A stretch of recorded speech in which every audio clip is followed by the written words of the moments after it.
and welcome viewers. You're watching our continued coverage of the budget, and joining us is a very special guest, Housing and Urban Affairs Minister and Petroleum Minister, Mr. Hardeep Singh Puri. Sir, welcome to Sansad TV and thank you so much for joining us. A big day for you, particularly 79,000 crore for housing. This is certainly a huge boost for the housing sector. Madam, whilst I rejoice at the figure for of 79,000 crore provisioning, please, it's both for rural and urban.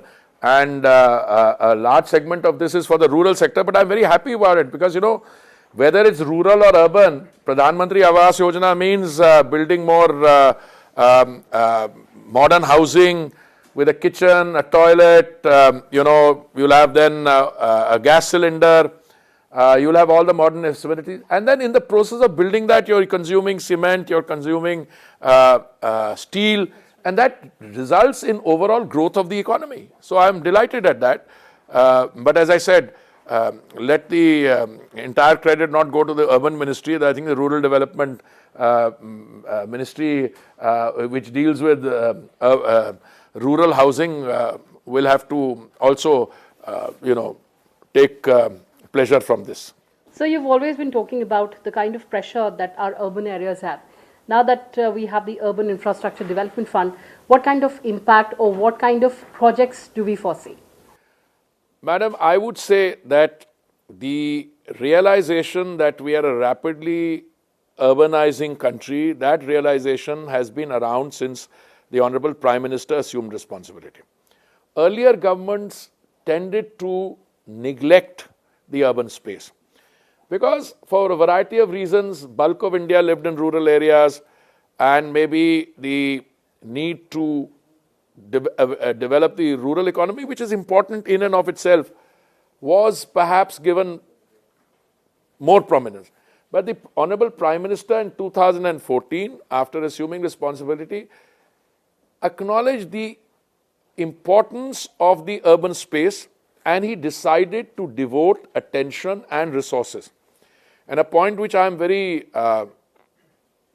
liable to repeat is that the total urban spend between 2004 and 14 was 1,57,000 crores. Today, it is 18 lakh crores. So you have a massive exponential increase in the urban spend.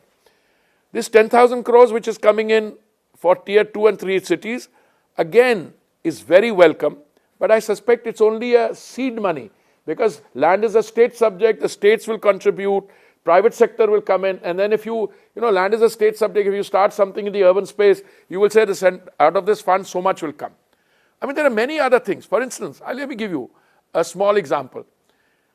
A lot of the housing projects which were started for some reason or the other during the time of economic difficulty, they remain unfilled, incomplete.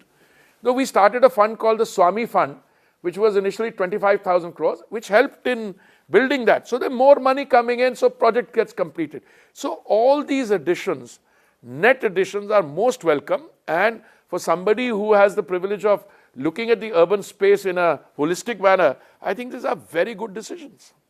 All right, let's also shift focus to the Petroleum Ministry, sir. The petroleum subsidy has gone up.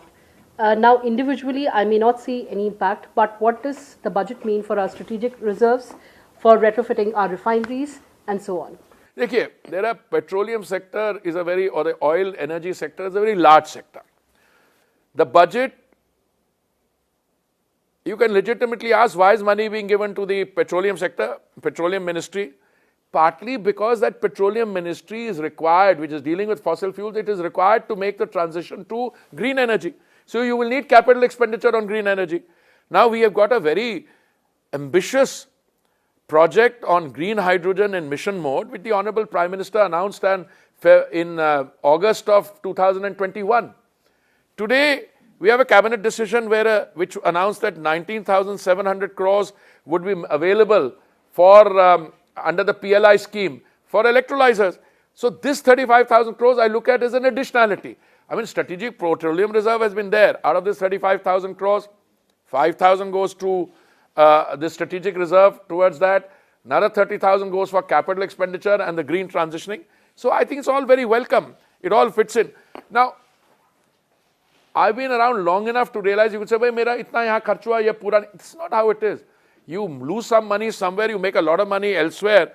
Today, the fact of the matter is that the OMCs have evened out insofar as petrol is concerned. Yes. There is still some under recovery on diesel, but I'm sure with this other global situation improving, one can never be sure, but I'm confident that they will, sooner rather than later, be able to. I've already seen the results of some of our companies.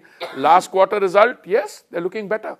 All right, sir. Thank you so much for talking to us. Thank you. Camera person Yogesh and Pratim Mishra for Sansad.